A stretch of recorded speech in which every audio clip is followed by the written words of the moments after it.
এই মিয়াসকলৰ কোনো চিহ্ন অসমত থাকিব নোৱাৰে। মিয়া বুলি কোনো চিহ্ন অসমত থাকিব নোৱাৰে, মিয়া বুলি কোনো সংস্কৃতি থাকিব। বাদ দিয়ক আপোনাৰ কথা, আপুনি কি ফাল্টু মানুহে? আপুনি কোনটো মিয়াক চাফা কৰি দিম বুলি কৈছে? হা, যেটো মিয়াৰ নাম নোলোৱাকে দিল্লীত অসমত কোনো চৰকাৰ গঠন কৰিব নোৱাৰে, যেটো মিয়াৰ নাম নোলোৱাকে অসমত কোনো চৰকাৰ গঠন কৰিব নোৱাৰে, যেটো মিয়াক গালি নাপাৰিলে অসমত কোনো সংগঠন চলাব নোৱাৰে,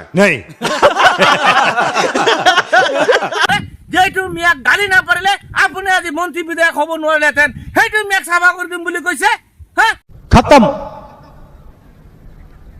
bye bye, tata, goodbye, गया। আজি যদি মিয়া অসমৰ পৰা চাফা হৈ যায়, কাইলৈ আপুনি মাছ বাপৰ কৰিব লাগিব, আপোনাৰ মন্ত্ৰীত্ব নাথাকে। যদি আপোনাৰ বিজেপি চৰকাৰৰ যদি মন্ত্ৰী বিধায়কে মিয়াক গালি নাপাৰে, তেতিয়া অসমত দিল্লীত কোনো বিজেপি চৰকাৰে নচলে। সেইটো মিয়াক চাফা কৰি দিম বুলি কৈছে, নিজৰ ভৰিত নিজে কুঠাৰ মাৰিম বুলি ভাবি। गजब बेइज्जती है।